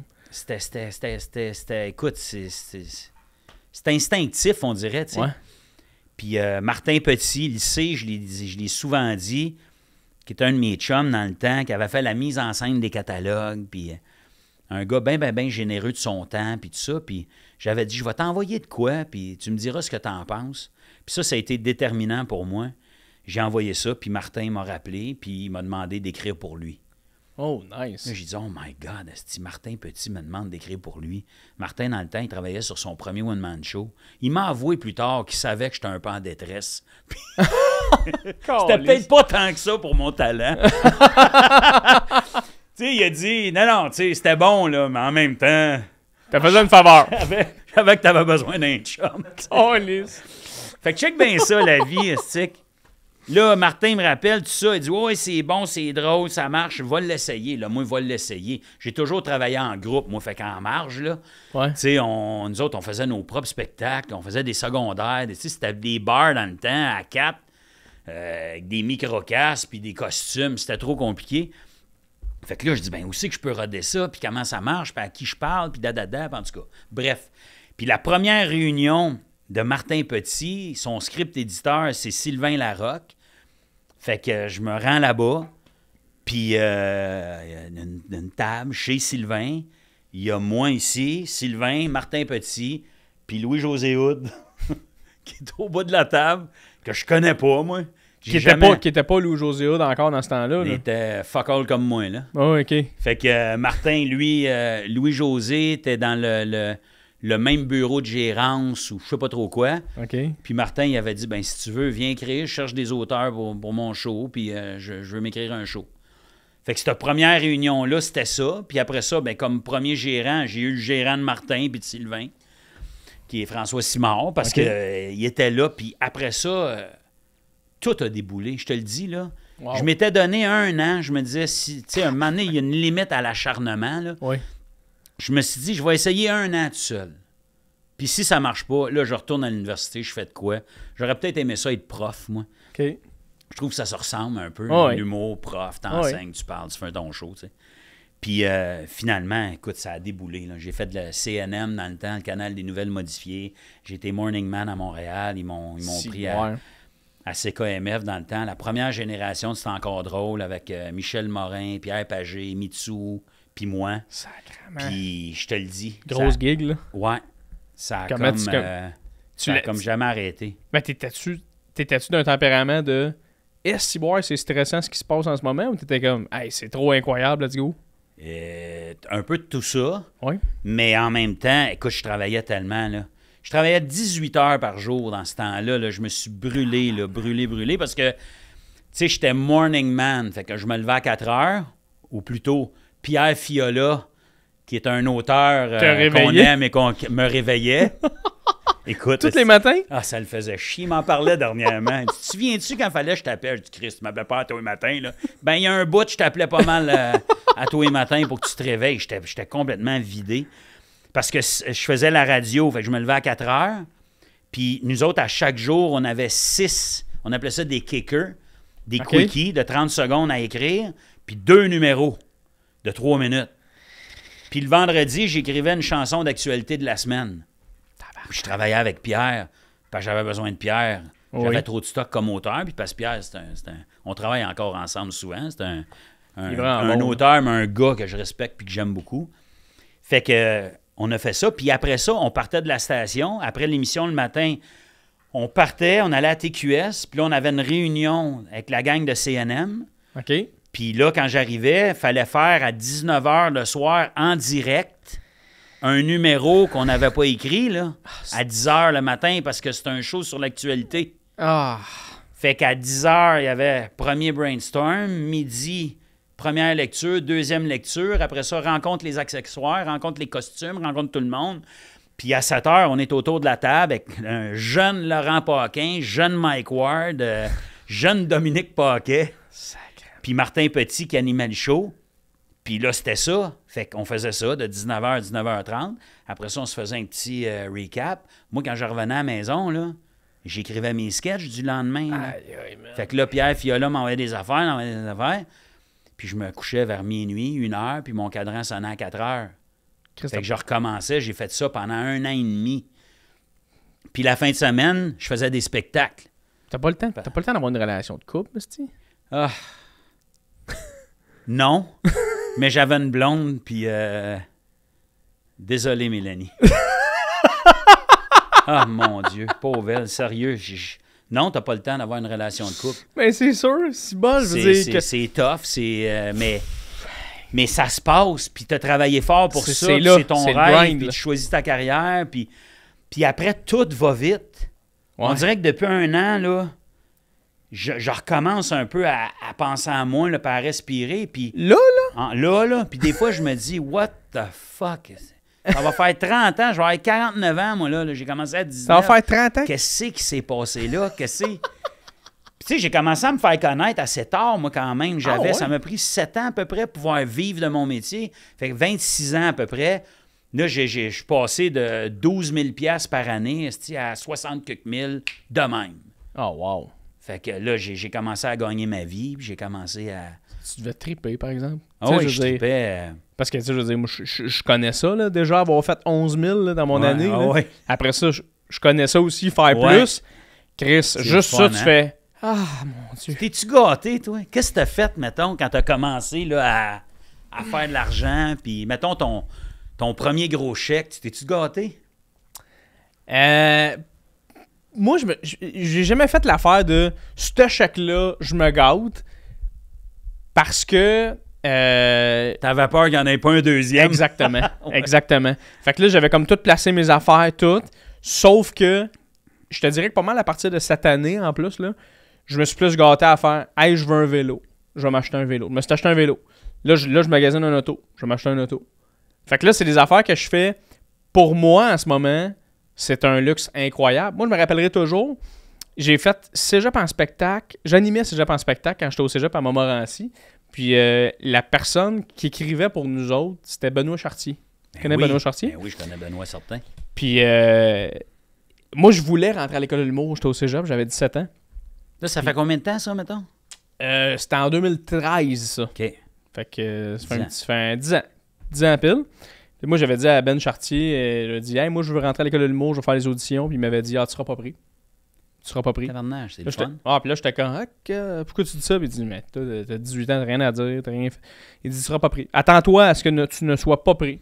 Puis j'étais comme, OK. Puis il dit, tu sais, ce métier-là, ça a l'air beau, ça a l'air de fun, là. Mais il dit, Claude Legault, là, c'est bien beau, tu l'aimes, là. Mais son premier char, il l'a acheté à 30 ans. Puis là, tu sais, moi, à cet âge-là, j'étais juste comme, calisse, OK. Tout pour t'aider, pour te motiver. Mais je te jure, là. Moi, quand il m'a dit, prends, tu seras pas pris, là, je me suis dit, Chris, faut que je sois pris. Faut que je sois pris. Là, j'ai été pris, puis là, j'ai écrit à Benoît, puis c'était pas genre, hey, mon esti, j'étais juste genre, hey, Ben, juste à le savoir, j'ai été pris. Ben content, puis il est comme, ben bravo, mon homme, tu le mérites. Ah puis oui, là, puis mange de la merde. Puis va donc chier, Ben. Va chier. Puis là, en ce moment, tu vois, je magasine un auto, puis je me dis, asti, j'aurais un char avant d'avoir 30 ans. Asti, va faire des burns devant chez lui. Ah ouais? Tu fais des burns, asti, mets la musique dans le tapis, là. Colle-toi des fuck you partout sur le char, là. Ben Chartier écrit en graffiti sur mon char. Fait qu'en tout cas, tout pour dire que, tu sais, je sais pas c'est quoi ta relation avec l'argent de quand tu t'es mis à faire plus d'argent dans ce métier-là, puis te dire, wow, tabarnak, c'est tellement difficile, mais enfin, t'as-tu vécu ça, cette espèce de crèche, je fais de l'argent, enfin, esti? Moi, oui, puis, tu sais, j'ai été, excuse, on dirait que j'ai comme un poil, quelque chose qui me gosse depuis tantôt. T'as un gros feu sauvage, mais hey, dis-moi pas ça. C'est pas capote. Non, quand j'ai commencé à faire de la... Non, parce que moi, honnêtement, quand je restais avec Tijan, puis qu'on était pauvres, c'est dans les plus belles années de ma vie. l'argent, d'être pauvre, il y a des bouts plates parce qu'on faisait pas d'argent, tu sais. Mais Colin, qu'on avait du fun pareil, on avait du fun à rien, puis on faisait d'autres choses, tu sais. Puis, fait que ça m'a jamais rendu malheureux ou heureux. Mais quand j'ai commencé à en faire, j'ai fait comme « Oh my God, c'est le fun, ça! » Moi aussi, je voulais des affaires, là. Ah ouais, hein? Je voulais une moto. Toi, qu'est-ce que t'as fait? Tu acheté quelque chose? Ben moi, je m'étais payé ces stupides-là. Je m'étais payé une bouteille à 100$, moi, dans les restaurants. Ah ouais? Ah, si boire. À l'Aquaterra. T'as pogné le menu, t'as fait... encore, j'ai fait... Puis le pire, c'est que j'aimais le vin. Okay. Quand j'allais en visite, des fois, j'avais du monde, des amis, il y avait des astis de bon vin. Puis moi, je buvais du vin de dépanneur, évidemment. Puis il y avait un vin de dépanneur qui était un Bordeaux que j'aimais. C'était le seul que j'étais capable de boire, parce qu'à 6$ la bouteille... des fois, ça goûte ce que ça goûte. Puis lui, un vin rouge, un vin rouge. Puis il était bon, lui. Puis je me disais tout le temps, un jour, Asti m'a acheté une vraie bouteille de vin. Je vais boire du vrai vin. Mes chums amenaient des espèces de cruches de vin maison. J'avais fait mon vin, moi, avec des chums. Ça goûtait le cul, Asti. Une gorgée, 4 eau laid, là. Tu sais, c'était dégueulasse. T'as écrasé des raisins dans ton salon du pied? Non, j'ai fait ça au Gros Luxe, par exemple. Dans un restaurant. Mais en tout cas, ça, c'était une autre affaire. Oui, je pense que j'ai sûrement déjà vu ça, c'est sûr. Fait que c'était ça, moi. J'étais rentré là-bas, je me suis pogné plein de sushis, trop pour mon estomac. Puis j'ai dit, prendre celle-là. Ah, oui, vous êtes certain que... oui, je suis certain. Oui, monsieur. C'est celle-là. Vous avez bien compris. La bouteille à 105$. Ah ouais? Était-tu bonne? Ah, sacrément. Oui. Meilleure bouteille de ma vie. Parce qu'imagine, elle n'est pas bonne. Ah, câlisse. Arc est sucré. Ah oui, c'est ça. Bouchonné, là, au bout. Fait que c'était ça. Puis après, ben... Wow. On a la chance de bien gagner notre vie en humour. Tu sais, moi, j'ai des amis acteurs, musiciens. Tu sais, j'ai bien gagné ma vie. Puis moi, je suis comme ça. Tu sais, quand je vis de quoi puis j'ai du fun, je veux que les gens comprennent ce que je suis en train de vivre. Fait que je pense que j'ai beaucoup partagé. Nice. J'avais envie de ça. Puis pas pour être nice, juste pour avoir quelqu'un avec moi au restaurant. Tu sais, j'avais envie des fois de me payer un bon resto. Puis je me disais, je ne le faisais pas juste pour ça, évidemment, mais je me disais, je vais inviter un chum, ou telle et telle personne. Puis c'est parce que le faire tout seul. Fait des trips avec des amis, que tu sais, on se paye des petits voyages, des affaires, que je me disais, ça va être cool. Puis j'ai gâté du monde, tu sais, je me disais d'avoir de l'argent, puis d'avoir ça, tu sais, plate, mais de pouvoir partager des moments, puis des affaires, puis... Moi, je pense que c'est ce qui surtout fait que pour j'ai ça. travaillé bien fort toute ma vie, puis j'en ai pas tant que ça. Mais moi, tu vois, c'est surtout pour ça, je pense que pas je rêverais, là, mais que j'aimerais bien ça en faire beaucoup, c'est... Je m'en crisse de l'argent. Tu sais, je veux dire, je trouve ça le fun d'avoir enfin plus mon poids sur mes épaules, d'arriver à chaque fin de mois puis me dire « Ah, tabarnak! » puis de suer du front en me disant « Ah, il me manque 150$. » Tu sais, ah, ça, je suis plus capable de faire ça. J'ai été pauvre toute ma crise de vingtaine. Fait qu'après ça, c'est pas que je veux plus d'argent, mais je veux, comme tu as dit, en partager avec des amis, faire « Hey, tout ça, on va-tu une fin de semaine dans le Maine, je m'en occupe. » Moi, c'est ça que j'aimerais faire. Je veux pas de l'argent, moi, m'acheter des Rolex. J'ai rien à chier. Je regarde même pas le temps, c'ti. Tu comprends ce que je veux dire? Je comprends. C'est poétique ce que je t'ai dit. C'est très poétique. J'ai adoré l'image. Merci beaucoup. Merci beaucoup. Mais t'as raison. T'as raison. Il y en a qui gardent. Moi, les gens cheap que je connais... Ils sont tous riches. Sont riches. Ils sont pas full heureux par rapport à ça, je pense. T'sais. On parlait de gentillesse tantôt, puis de bonté, puis tout ça. Le partage, c'est quelque chose. Là. C'est le fun de pouvoir partager quelque chose. Tu sais, des fois, j'ai été célibataire dans ma vie, puis je me souviens que quand je vivais quelque chose de malade, c'est là que j'aurais aimé avoir une blonde. Je me disais, j'aurais juste aimé ça. Comme là, j'avais personne à qui le dire. Je pouvais le dire à mes chums, puis tout ça. Mais de pouvoir partager ça avec ma blonde, mettons, à deux, c'est le fun aussi de... Oui, deux itinérants qui se battent dans le vieux. Ouais. Hey! Je suis tout seul. Tu m'as-tu entendu parler de ça, toi, quelque part? Ou tu non, dis ça de même? T'as-tu déjà vu ça? Sacrément, c'est une des affaires les plus drôles que j'ai vues dans ma vie, moi. Hey, c'est le fun des podcasts parce que tu dis ça à la TV et tu te fais juger en esti, là, mais deux itinérants qui se battaient de même, là. Mon tabarnak! Viens-t'en, mon tabarnak! Mais face à face de même, je te jure, pendant une demi-heure. Ils se sont jamais fessés. Là, je peux pas te le faire ici, il n'y a pas assez de place, mais ils tournent en rond. Mon tabarnak, Steve tabarnak! Mais ils se frappaient pas. Esti, j'étais à l'autre bord de la rue, c'était direct en face de... Voyons, sur Saint-Denis, là, ça a fermé, là, la grosse terrasse. En tout cas, entre Sherbrooke et Ontario, là... voyons, si je l'ai sur le bout de la langue. Bref. Mais direct en face, écoute, il était là. Écoute, ça a duré une demi-heure. Asti, je broyais de rire. Je me dis ton imitation est malade, man. Ah, mais c'était juste ça. Ah ouais, il est asti. Ouais, toi, il est c'est clair qu'ils veulent pas se battre. Il y a personne qui veut se battre là-dedans. Asti, voyons donc. Hey, je pense que c'est un des plus gros fourrés que j'ai eu, asti. Ce podcast-là. Le Saint-Sulpice. Ah, le Saint-Sulpice. Ah, c'est-tu que c'est drôle, ça? Ah, les deux, pas de ouais. dents. Ah ouais, mon tabarnak, esti. Chaud, esti. Hey, ah là là. Je pense, toi, là, t'es un de ceux qui m'a fait le plus brailler de rire tellement de reprises, là. Quand j'écoutais, je pense que c'était le gros luxe, c'est là-dedans que tu faisais ça.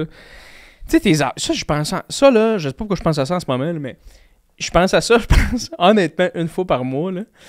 Tu sais, ton affaire, t'avais fait un moment donné où t'arrivais dans des restaurants, puis tu commandais, mettons, une soupe, puis tu disais, excuse-moi, il y a un poil dans la soupe, puis tu la retournais, tu rajoutais des affaires dans ça. Hey, ça, man. T'as-tu vu ça, Ali?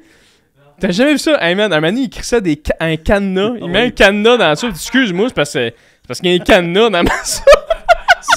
Ça, c'était le punch, je savais plus quoi mettre. C'est drôle. On avait commencé avec, au début, il me semble que... Ah, j'avais pas demandé un spaghette. Oui. Il m'amène un spaghette, puis là, j'ai dit que je suis végétarien parce qu'il y a de la viande dans...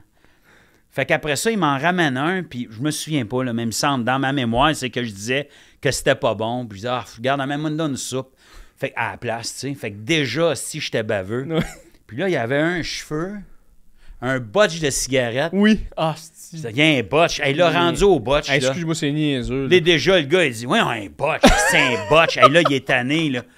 Puis lui, il me reconnaît, c'ti, là. Musique Plus, c'est l'autre bord de la rue. On était chez Nix, là. Fait qu'écoute. Puis là, à la fin, c'était ça. Là, il charge. Je dis, là, il y a un cadenas. Il dit, voyons, un cadenas. Puis là, je lève la cuillère. Il y a un petit cadenas. C'est drôle. L'autre affaire, vas-y, excuse-moi. Non, mais on parlait tantôt de faire le vin, là. Moi, j'ai fait ça sur Prince-Arthur. C'était comme un resto portugais, me semble, ou grec. Puis c'était apporter votre vin.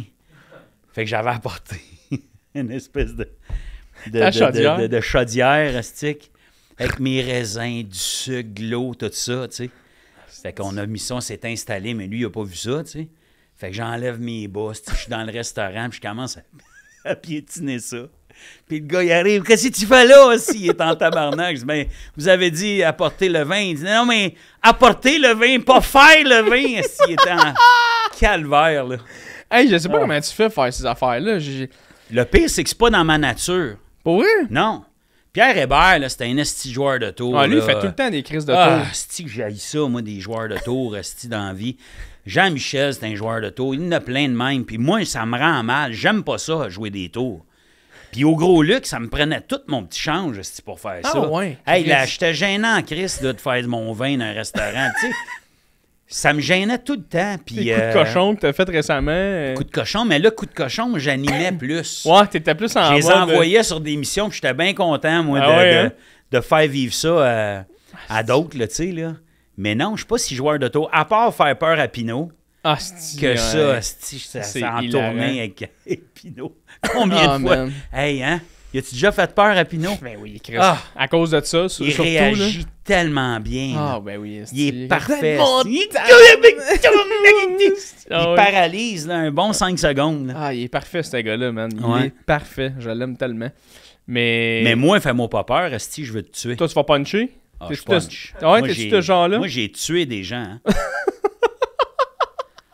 Oui, les gens, à ce jour, tu sais, on parlait de la chatte dans le bois, là, mais il va pas là. Chris va pas là. Ils sont tous à la même place. Ah, man. Fait qu'est-ce qui se passe, Pat, après ça? Je veux dire, en ce moment, tu fais-tu un nouveau show? C'est quoi les projets pour toi en ce moment? Ben là, moi, je vis une période tellement fucking weird de ma vie. C'est que j'ai fini la radio l'été passé. Que j'écoutais régulièrement, man. T'es bien fin. J'adore ça. On a eu du fun. Là. On a eu bien du fun. C'est de valeur, mais c'est ça, c'est la vie. Ouais. Puis j'ai fait le Grand Bien Cuit de Cathy Gauthier l'été passé.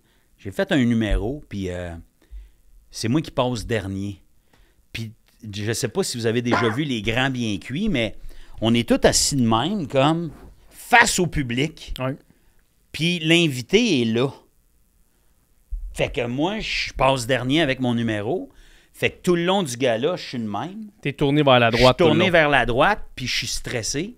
Parce que contrairement à un gala juste pour rire, ce qu'il faut comprendre, là, c'est que t'es assis là tout le long devant le public. Fait que quand c'est ton tour, c'est ton tour. Ouais, tu peux pas Quand t'es à Juste pour rire ou à Comédia ou dans un gala, tu répètes dans ta loge. Ouais, c'est ça. Tu as le temps de checker tes affaires. Tu respires, tu te promènes. Exact. C'est à ton tour, tu as envie de pisser, tu vas pisser. Tu sais. Ouais. Là, on est sur la scène. Puis je passe dernier, fait que je suis nerveux. Puis moi, ça m'a toujours stressé. J'ai toujours quand même une bonne nervosité avant un show. Surtout des trucs de même inédits et écrits sur mesure. Fait que, puis Cathy, c'est ma chum, je l'aime, je veux pas la décevoir. Il y a plein d'affaires qui me passent dans la tête. Fait que, ce qui fait que j'étais nerveux, probablement un peu sur le gun. Là. Tendu. Puis le lendemain matin, je me réveille, j'ai de la misère à c'est drôle, j'ai pogné un autre espèce de petit torticolis un matin. Ah ouais. Je suis barré. Le surlendemain, là, je suis barré. Puis après ça, je commence à vivre une douleur, mon gars, qui part de toute ma tête ici, jusque dans mon biceps, mon avant-bras, ma main. Je comprends pas ce qui se passe. Ce qui fait que pendant, en tout cas, un bon 3 semaines, là, je dormais pas. J'ai pas dormi pendant... Je m'endormais d'épuisement. Puis, tu sais, honnêtement, je pense que je suis capable d'en prendre pas pire. Là. Je me suis cassé toutes sortes d'affaires dans ma vie. Mais là, c'est l'affaire la plus souffrante que j'ai vécue de ma vie. Je sais pas s'il y en a qui vont se reconnaître, mais on appelle ça une cervico-brachyalgie. Yes, c'est bon. Puis ce qui est arrivé, en fait, puis j'ai pris des médicaments pendant, du mois d'août jusqu'au fin janvier, début février de cette année. Fait que la nuit, c'était comme... Puis tout le temps, en fait, c'est que tu te lamentes, t'as mal. Écoute, c'est névralgique. Puis au début, j'avais beau voir des médecins, tout ça, ils ne savaient pas quoi me donner. J'ai eu des narcotiques, j'ai eu plein d'affaires, ça ne marchait pas. Jusqu'à temps que je découvre une affaire qui s'appelle... on me parle d'un truc qui s'appelle le Lyrica ou le prégabalin qui agit sur le système nerveux. Puis ça a marché, puis j'ai commencé à mieux filer à partir de ce moment-là. Mais j'en ai eu pour des mois et des mois. Mais après ça, c'est parce que là, tu tombes. Il m'avait donné... J'avais plein de médicaments à prendre. Je prenais des petites maisons. Je ne sais pas si tu connaissais les petites maisons. C'est comme pas un anti-inflammatoire, c'est un relaxant musculaire. OK. Fait que je prenais ça, je prenais naproxène, je prenais prégabalin, je prenais plein d'affaires. Ce qui fait que tout l'automne, moi, je te parlais un peu tam-tam. J'étais tout le temps comme un peu comme ça. Ah, c'est pour ça que tu m'avais dit, hey, j'étais garde. Comme déshydraté. Hey, il y a plein de monde qui ont pensé que je choquais sur des projets. Je leur disais, non, je file pas, j'ai quelque chose. On file pas. J'étais buzzé bien raide. Puis à un moment donné, on a-tu le temps? Ben oui, on a le temps. Y a-tu une pause publicitaire? Ou non, rien de ça. Il y a Mathieu Pepper qui fait une levée de fonds pour son père, là, qui est décédé du cancer, puis tout ça, M. Pepper. Puis, fait qu'il invite des amis humoristes. Je sais pas si t'es déjà allé, mais bref, on fait ça à Saint-Eustache. Puis moi, Pep, c'est mon chum, puis je veux pas le décevoir, mais je sais bien que je suis pas à mon max, tu sais. Fait que j'y vais pareil. Je dis, écoute, j'ai un numéro de 8 minutes, c'est pas la fin du monde, tu sais, fait que... Je pars, mais tu sais, je le sais, là.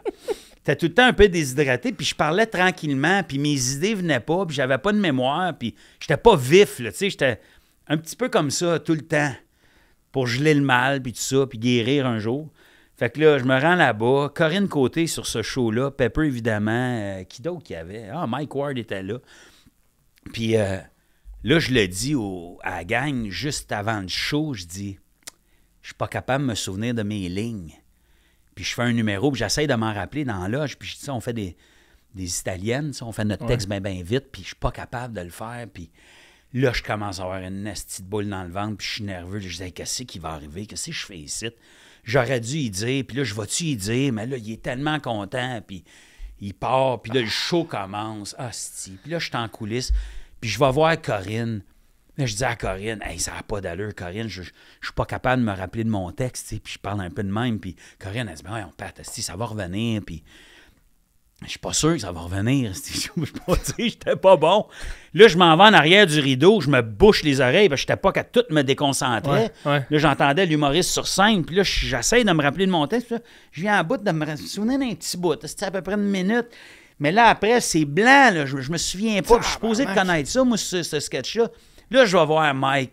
Là, je disais à Mike, je me souviens de fuck all, man. Là, Mike, il me regarde, il dit, calme-toi, il dit, la mémoire de la scène, quand tu vas arriver sur scène, dude, tu vas te rappeler de tout, ça va être correct. Fait fuck. OK. Là, je fais, pense-y plus. T'étais un pro, là. Oh, lisse.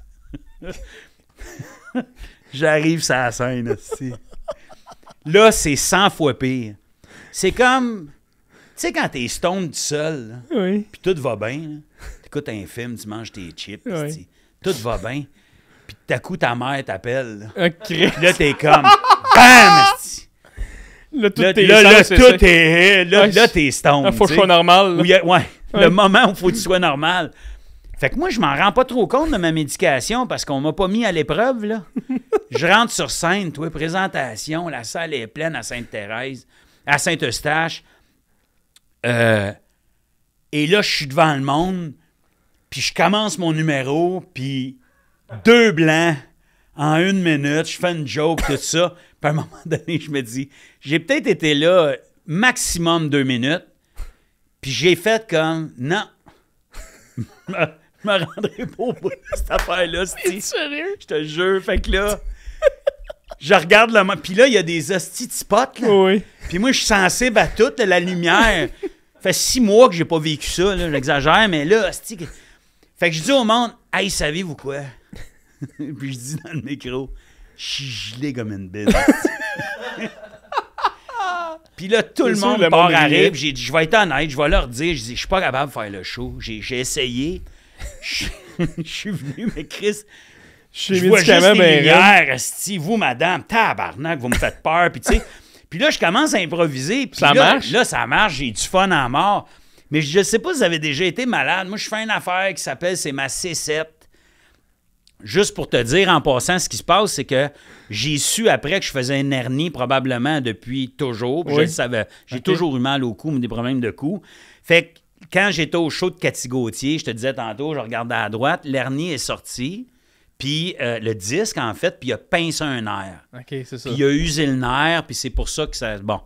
Fait que là, je dis ça au monde, je fais da, puis il y en a une couple qui réagissent dans le public, là. Mettons, sur 600-700, là, j'entends « Oh! » Puis là, je dis, je prends du prégabalin, là, « Tabarnak! » Fait que là, j'ai comme des complices avec moi. OK. Tu sais, qui ont déjà pris ça, puis là, c'est quand j'ai dit, puis je prends la petite maison, là, hey, je te jure, le tiers de la salle a fait « Oh! » Tu sais, en voulant dire que si tu fais là, fait que je leur ai nommé comme 3-4 médicaments que c'était d'une évidence pour eux autres que peux pas être là j'allais jamais me rendre à la fin, tu sais. Ah, c'est-tu que c'est hot, par exemple? Fait que là, je fais, hey, là, combien de temps qu'il me reste, cet hostie? Je regarde en coulisses, tout ça, puis Pepper, il est crampé.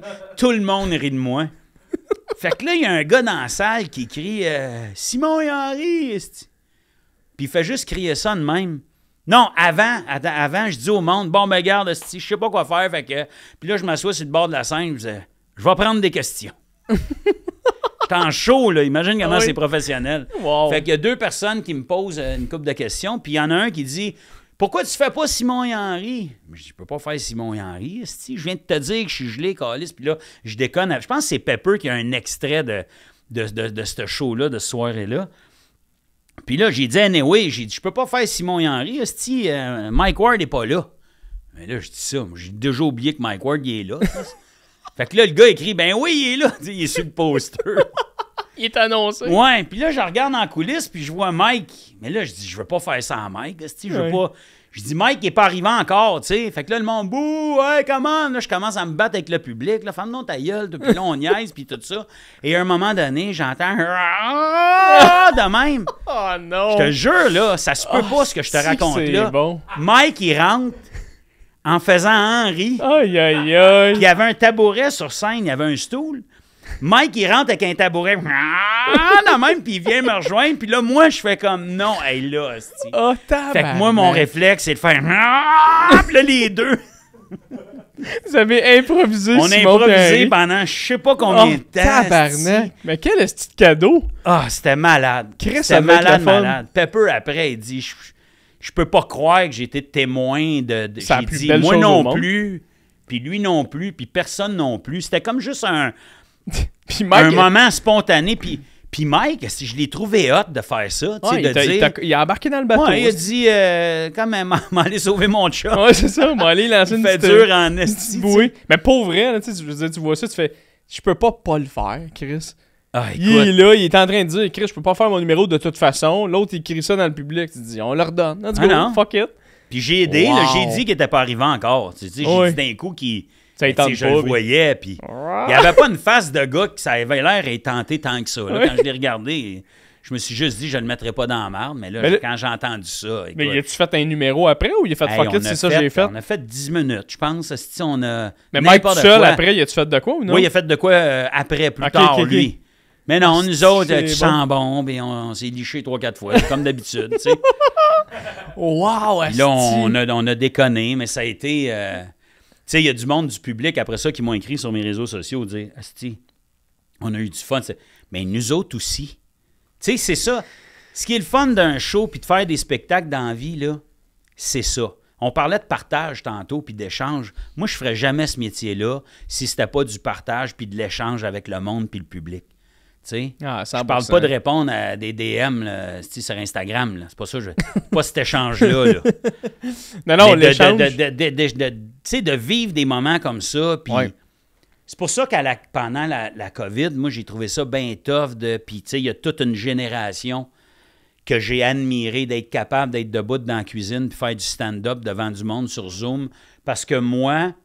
Je l'ai expliqué souvent parce qu'on m'a dit « Pourquoi tu fais pas ça? Pourquoi tu fais pas ça? » Puis je disais « C'est pas ça mon métier. C'est pas le métier que j'ai choisi. » Puis il me manquait, moi aussi, mon métier. Puis moi aussi, j'aurais aimé ça. Puis j'ai fait d'autres choses là, avec la gang de Fana. Je fais plus des conversations, des affaires de même. Mais j'étais... Pat, il a son OnlyFans. Ouais, c'est ça. On m'a découvert, là. Ses pieds. Mets des photos de ses pieds, fait bien de l'argent. Mes pieds de Hobbit, d'ailleurs. On m'appelle Pat le Hobbit. Pat le Hobbit sur OnlyFans. Allez voir ça. C'est vraiment sexuel. As-tu vu l'épisode 4 où je suce mes orteils? En tout cas, c'était écœurant. Mais effectivement, ce genre de moment-là, justement, avec Mike, pour vrai, c'est ces moments-là les plus beaux moments au monde. De vivre quelque chose à ce moment-là, sur scène, que tu fais, ça ne peut pas se reproduire. Ouais. Et c'est parfait comme ça. Comme je dis des fois aussi, les gens qui vont crier des hosties-niaiseries dans la salle, là, quand ça n'a pas rapport à ce que je suis en train de dire, je taillis, câlisse. Ah ouais. Ferme ta gueule. T'sais? Ben moi, en général, fermez vos gueules. J'ai travaillé fort, mais si tu as l'impression de contribuer à mon show, ben c'est pas la même affaire. Wow. Une bonne joke bien placée, là, ou quelqu'un qui te lance un running gag, puis ça a rapport à ton show. Oui. C'est pas pareil, que de me crier « Moins que ta mère! » Oui. Je suis en train de parler de complètement d'autres choses. Camping. Non. Toi, t'es chaud, puis t'as décidé que ce soir-là, tu fuckais la soirée à tout le monde. Non. C'est pas la même affaire. Non, c'est ça. Puis après ça... Tu sais, moi, je te faisais des faces en me disant, moi j'haïs ça en général quand le monde écrit ou il parle, même quand c'est pour essayer d'être drôle, j'haïs ça. Mais après ça, je comprends aussi, tu sais, s'il te lance un inside, tu fais, ben, il est dans le show, puis il trippe, puis il est là, puis il est dans le train. Mais... C'est drôle. Oui, puis c'est drôle, puis tu fais, ah, c'est ok, puis tu sais, il est content, puis après ça, c'est assez, là, tu sais. Oui. Mais la majorité, c'est pas ça. La majorité, c'est ça, comme... Tu mets, drôle que toi! Mettons, écris dans ta main là, un pourcentage là, de monde que c'est vraiment pertinent et drôle. Mettons, c'est quoi? Sur 100, là. Que le monde écrit, là? Vas-tu vraiment faire semblant d'écrire dans ma crise de main? Puis je te le montre après? Oui, je t'ai vu faire. Tu m'as vu? Je t'aime bien, là, mais non. Tu m'as vu prendre ma main, hein? Oui, je t'ai vu faire. Non, je fais pas ça. Honnêtement, c'est pas beaucoup. C'est pas un gros pourcentage. C'est pas un gros pourcentage. Moi, j'allais dire 3%. 3% que c'est efficace. Oui. Les autres, Ta gueule. Les autres, fermez vos crises de gueule. Tu sais, j'anime au bordel, puis Oli, c'est à la console, qui est là. Notre beau Oli, qui a tous les hosties de fois, il est là, puis il est drette comme une barbe, je l'aime au bout. Bravo, Oli! Oli, qui fait son show, j'aime votre attitude. Allez voir son crise de show. Oli, il travaille au bordel, où il fait le son là-bas. On le répète 12 fois, oui, si tu penses que t'as une anecdote meilleure que nous autres, ferme ta gueule, comme Patruard. Fermez vos gueules. C'est impossible que tu nous topes. Puis à chaque fois, t'as un petit clin, pas à chaque fois, mais tu sais, ça arrive de... quelqu'un mais qui... le jugement, en général, là. Oh oui, en tout cas. Moi, des fois, les gens, tu sais, j'expliquais aux gens proches de moi qu'à un moment donné, les gens, quand ils viennent te parler, puis tu sais, j'aime ça parler au monde, puis tout ça, puis... Mais il y en a, c'est parce qu'ils se trouvent, ils se cherchent un sujet. Oui. Tu sais, ils savent pas comment t'aborder. Ils disent, Chris, c'est Patrick, j'ai jamais... OK, allô, ouais, toi. Je sais pas comment, mettons à l'épicerie ou whatever, je sais pas comment dire. Mais moi, des fois, là, je fais comme... Quelqu'un va venir me voir, puis il fait à refaire ma couverture. Tu sais, pas de allô. Moi, j'essaye de pas rire devant quelqu'un qui dit ça. Tu veux être gentil, mais tu fais... Mais je m'en calisse. Hey, tu dois tellement vivre ces drôles d'affaires. Hey, moi, mon gars, pour écrire un show là-dessus, mais ça m'amuse, puis c'est pas méchant, faut juste que tu t'adaptes, tu sais. Ma mère t'a déjà fait ça. Ta mère, à moi? Oui. À moi? Ma mère, elle t'a déjà vu, puis elle m'a dit ça il y a une couple d'années, elle t'a déjà vu dans une épicerie. Ma mère est représentante, fait qu'elle est souvent dans les épiceries. Elle t'a déjà vu dans une épicerie. Bonjour, monsieur Gros. Là, c'est, ouais, toi, puis elle m'a dit, t'étais super fin, tout ça. Elle a dit, mon gars fait de l'humour. Ben, je te jure que je m'en rappelle. Je te jure que je m'en rappelle. Je te jure que je m'en rappelle. Ben, me v'là, Pat, c'est moi son gars. Colin. Non, mais elle t'avait peut-être nommé même. Ouais, puis ça se peut, elle s'appelle Manon. Elle avait dit Jean Fournier, elle avait dit. C'est Jean Fournier. Mais en tout cas, fait que ça me fait juste rire que tu dises ça, parce que Chris, ça close la loupe avec le fait que. Ma mère, je te le dis, là. Ma mère, des fois, là, tu sais, mes parents, ils me font rire. C'est gênant, nos parents, des fois. C'est gênant, mais c'est parce que mes parents, tu sais, mon père, lui, il est business un peu, puis des fois, eux autres, ils pensent qu'il y a des manières, tu sais, des fois, mettons, je dis à mes parents, hey, Pat Gros vient sur le podcast, pis tout. Mon père fait, hey, Chris, c'est le fun, il est fin de venir, tout. Tu sais, tu lui diras à Patrick au pire, tu sais, qu'il te fasse jouer dans ses séries ou qu'il demandera qu'il te trouve une place à la radio. Fait, ma mère a fait pas de même, ça marche, là. Ma mère, t'as pas écrit à Martin Matt, savoir s'il n'y a pas un rôle, là? Non, Chris, ça me fait fucking rire. En tout cas. C'est merveilleux, pareil. Ouais, ça me Cette espèce de naïveté-là, là, cute, mais dérangeante. Oui, c'est juste comme... Tu fais, voyons, esti. Puis les autres, ils se disent vraiment, si j'étais à sa place, là, je l'écrirais. Tu fais, oui, je comprends, là. Mais... Maman, si t'écoutes, ma mère, c'est incroyable. Ah oui? Elle me l'a fait encore cette semaine. Mettons, ouais, mais pourquoi t'as pas appelé TVA, lui dire, regarde... Non, si, maman, c'est de même que ça marche. Tu veux que je fasse? C'est drôle. M'appelle Pierre-Carl, hey! Oui. Pierre-Carl, c'est ce qui se passe, ça? Hey, puis ici, Piqué. C'est ce qui se passe? Qu'est-ce que... Ah, mais écoute, m'a dit, moi. Ça fait ça des fois. Veux-tu que je l'appelle? M'a l'appelé, moi. Moi, il parlait à Gino, tu vas voir. M'a écrit ses hein? articles en bas. C'était si simple, hein? Oh, man. Ah, ça me fait rire. Mais ça me fait... Je trouve ça le fun. Je trouve que ça close la loupe du podcast de Chris, Pat. Ma mère t'a parlé dans une épicerie, puis ça a l'air que t'étais fin. Puis Asti, t'es à mon podcast. C'était écœurant, ce podcast-là. Ça me fait tellement plaisir. Puis pour vrai, je t'aime bien gros. Je trouve que ce que tu fais, c'est écœurant. Merci, Pat. T'es une bonne personne. C'est le fun beaucoup. Aussi.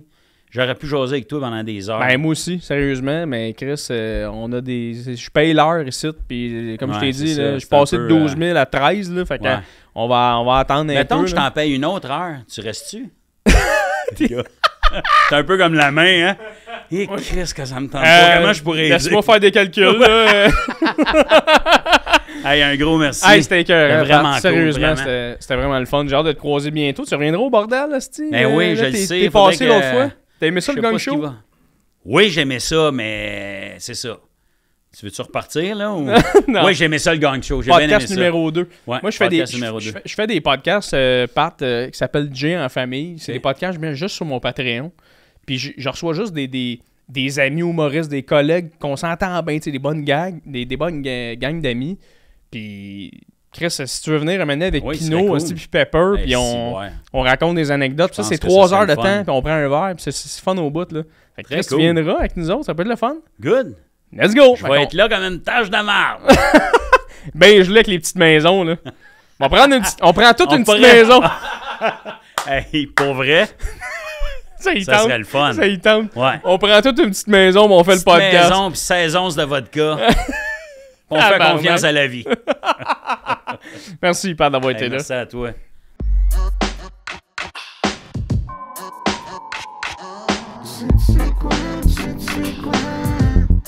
Confident.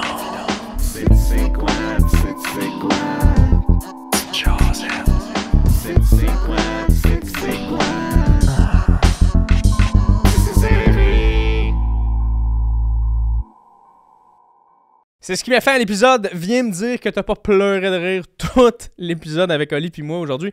Man, que c'était pissant, c'était parfait, ce podcast-là. Je sais pas si tu connaissais Patrick Groux plus personnellement avant ce podcast-là, mais man, tu peux pas dire que c'est pas une personne extraordinaire. Et c'est assuré qu'il va venir à Jay en famille. By the way, là, c'est déjà organisé. J'envoie mes messages, ping-pang, on fait ça, c'est réglé. Et j'ai dit la phrase ping-pang. Fait que, man, je peux pas être plus de bonne humeur en ce moment. C'est malade de voir à quel point que tu sois un humoriste de 27 ans comme moi qui a à peine réussi dans ce milieu-là, ou un gars comme Patrick Groux qui a une carrière immense, d'avoir des questionnements semblables, c'est vraiment le fun. Puis je suis tellement heureux d'avoir ces discussions-là avec ces gens-là. Tu te rends compte que tout le monde est pareil.